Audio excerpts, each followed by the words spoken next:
What's up, Instagram? With the release of the Abyss Iron Rock, I thought I would create a quick tutorial video on overcoming the challenges of the 83 series lock. And my first tip before trying to open one of these locks is to open your heart. Realize that the lock is just an allegorical representation of the human condition that we're all suffering in. And just like the Abyss 83, we are all manufactured with defense mechanisms. Over time, these mechanisms become more sophisticated. Maybe a girlfriend breaks up with you. Maybe your parents make you do a bunch of embarrassing shit. Or maybe you get fired from your first smoothie job because you couldn't make the smoothies fast enough.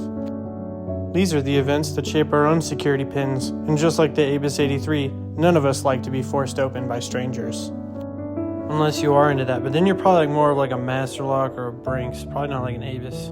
Which is fine. There's nothing wrong with Brinks or Master Lock necessarily, but I'm not going to trust you to guard my precious treasures. And then you have some people that are like medicos, and they just make you turn all kinds of ways before they'll ever open up to you. There's totally a place for those people too.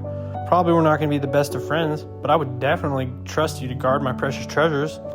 And for the rest of us Abysses, we definitely don't like opening up too quickly, but I mean, we will open up. But yeah, think about that. Next time you pick up that beautiful brass you gotta be sensitive.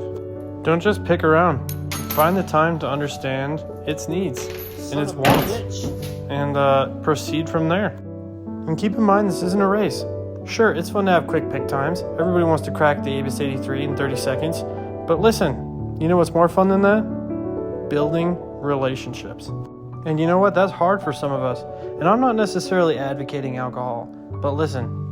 Cracking open a steel reserve can sometimes help you crack through your own barriers.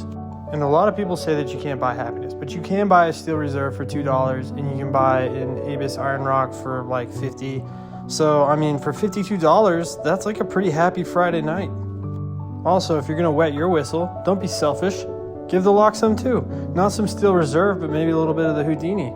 That stuff smells citrusy, and you're gonna love it too. The only other piece of advice I can give you for an Abyss is to pick the first pin first, because every single Abyss comes with a serrated pin in the first chamber that causes it to fall into a false set and makes the other pins super easy to pick. Because they're all spools and you can hunt them each one by one using counter rotation. Alright, that's pretty much it. Thanks for watching.